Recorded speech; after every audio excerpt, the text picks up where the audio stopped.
nuk e di pse mori shumë kohë për të vënuar, që është person i shtuar tek sulmuesi, po pa problem. Mbappéja nuk është si lojtarët e tjerë që prej vetëm penalltit, mund të marrë dhe aksionet vetë në dorë, mund ta marrë Francën sërish për dorë ndaj Marokut, pa diskutim, se mora fjalën kështu para.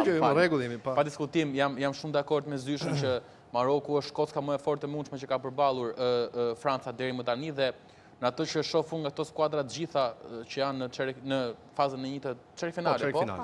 Ka vështirë Maroku është kundërshtari më i vështirë i mundshëm për Francën që do kishte, po të kishte edhe Argjentinën dhe Anglinë këto fazë.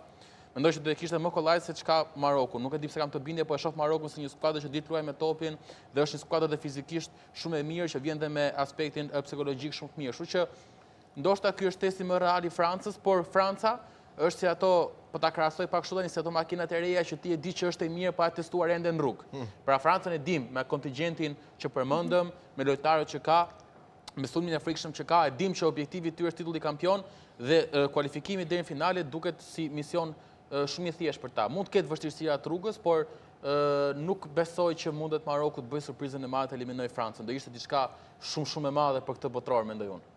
Kjo do ishte surpriza më e madhe, thua. Deri më tani po, pastaj eliminon